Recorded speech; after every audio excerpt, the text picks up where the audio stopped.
Un gusto, George Orwell. Un gusto, Mr. Maya.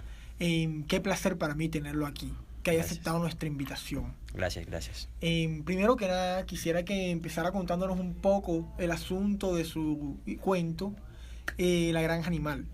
Bueno, en mi libro La Granja Animal comenzamos que es una historia que comenzó como contando los animales de la misma, los animales que habitan aquí en la granja. Esta granja pertenece al señor Jones, está ubicada en Inglaterra. Hartos de la injusticia a los animales que aguantan por parte de sus amos, que son maltratados, no les dan mucha comida, asumen una posición que va en contra de los amos.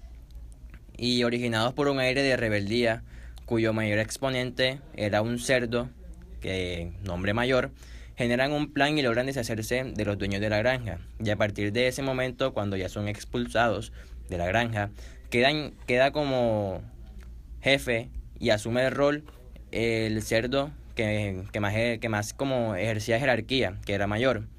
Y comenzó con una revolución total en el lugar, como, como más o menos, ¿cómo decirte?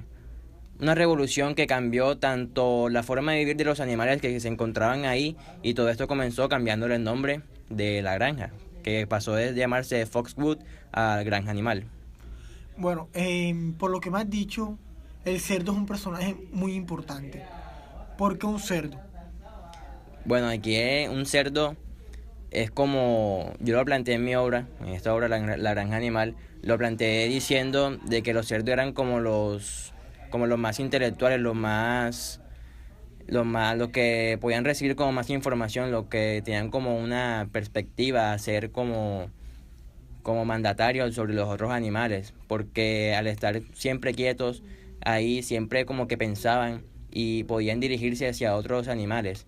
Y al principio de la obra, ellos generan el plan junto con un burro que se murió.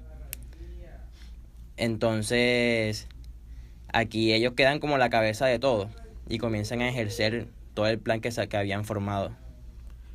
Bueno, señor George, ¿y cómo usted hace un mundo mejor con esta obra?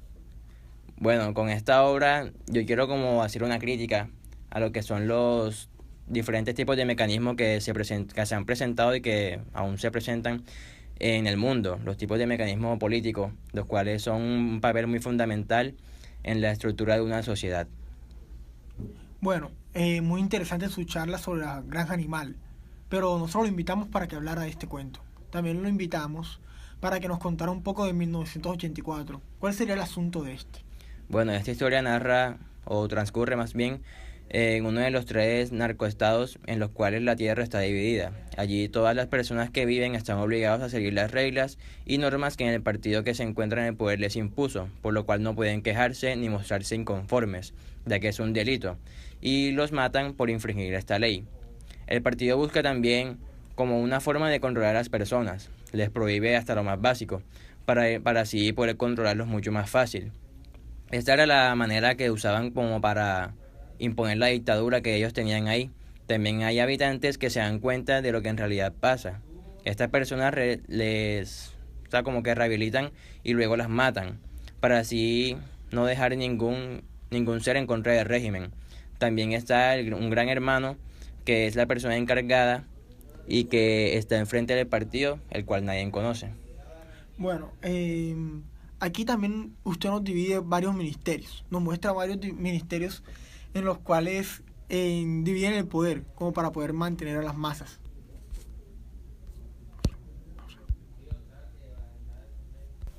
Bueno, aquí encontramos lo que son cuatro ministerios. El primero es el Ministerio del Amor, que se ocupa de administrar los castigos, la tortura y de reeducar a los miembros del partido, inculcando un amor férreo por el gran hermano y las ideologías del partido.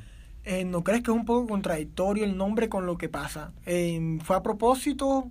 Coméntanos un poco de eso. Bueno, sí, fue un poco a propósito porque evidenciaremos, aquí evidenciaremos ¿cómo explicarte? Para que te quede un poco más claro.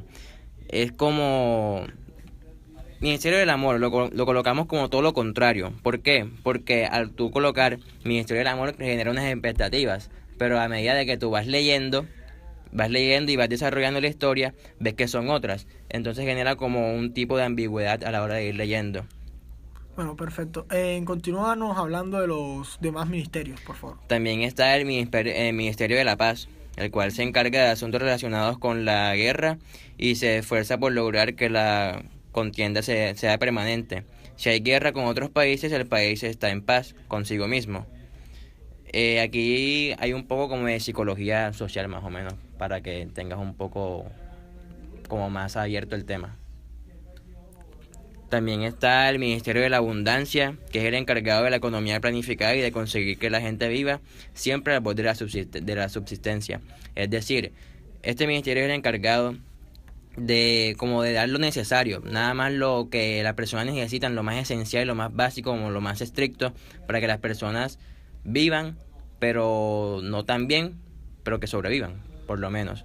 Y también está el Ministerio de la Verdad, que se dedica a manipular o a destruir los documentos históricos de todo tipo, incluyendo fotografías, libros y periódicos, para conseguir que las evidencias del pasado coincidan con la versión oficial de la historia, mantenida por el Estado. Este último ministerio me pareció muy interesante porque es un tema que es muy importante en la obra, como es la verdad.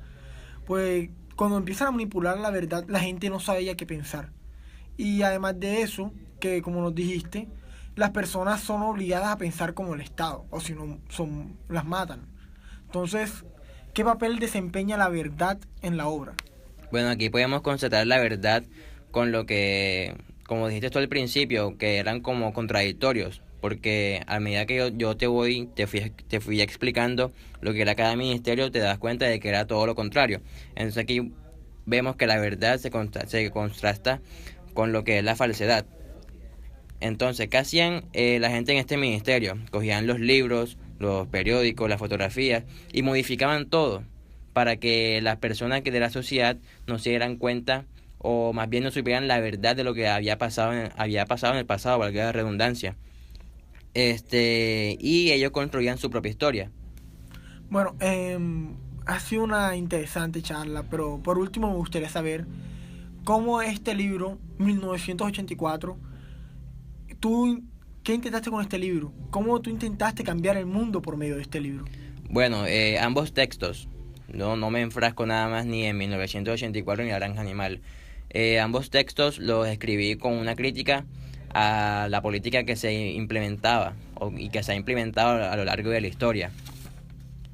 También era como hacerle ver a las personas lo que estaba pasando en ese momento. Entonces sí fue como una idea más visionaria a la política que se ejercía en ese momento. Bueno, ha sido una espectacular charla con usted, señor George Orwell. Muchas gracias. Espero volverlo a ver. Listo, muchas gracias.